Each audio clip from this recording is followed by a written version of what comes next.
Okay, so we're diving deep today, and this one is coming at the request of one of you listeners. Always like to hear what y'all are interested in. Absolutely. Yeah. And you wanted to know more about the book of Daniel. Daniel.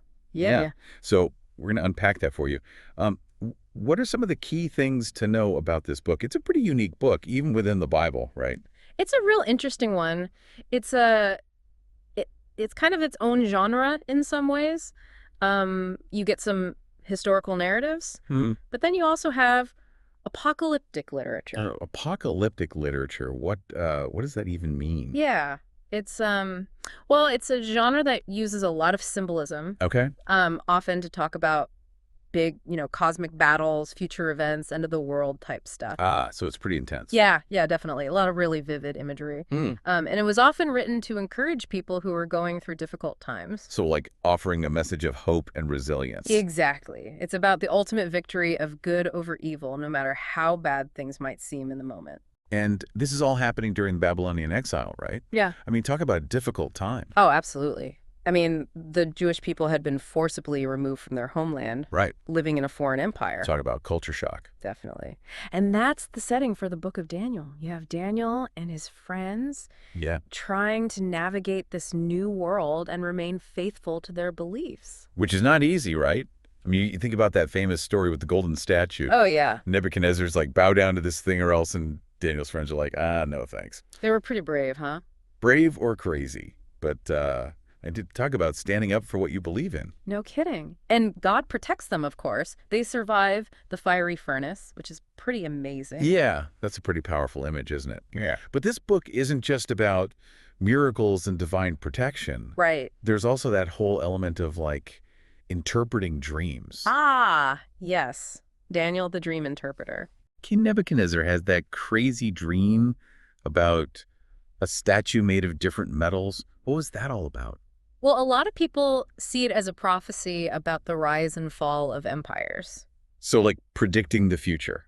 In a way, yes, but it's also about understanding the bigger picture of history, Okay. how human power is ultimately limited, Mm-hmm. and that God is the one who's really in control. I mean, think about it. All these empires throughout history, they all eventually crumble. It's true. Makes you think, right?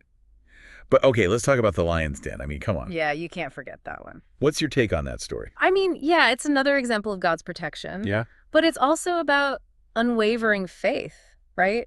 I mean, Daniel could have easily compromised, even just a little bit. To save his own skin. Exactly. But he chose to stay true to his beliefs, and Mm. ultimately, that's what saved him. These are some pretty intense stories, but we haven't even gotten to the apocalyptic visions yet. Oh, yeah, the second half of the book gets really wild.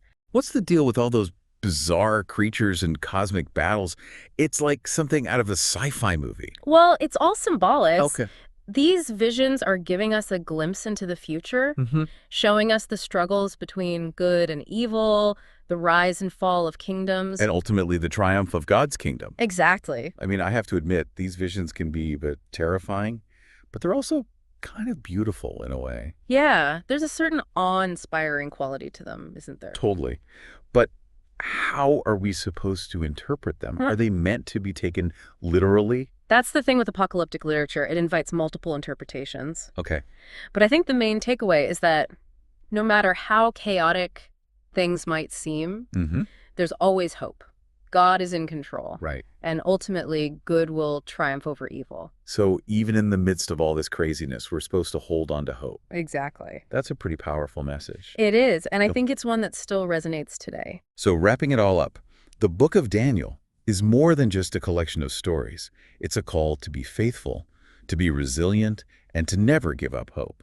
Yeah, even when the world feels like it's falling apart around you. I mean, you think about Daniel and his friends. They are living in exile, Right. facing all sorts of pressure and danger, And yet they stayed true to their beliefs. They never lost sight of what was important. which is a pretty inspiring example, don't you think? Absolutely. And I think it leaves us with a question to ponder.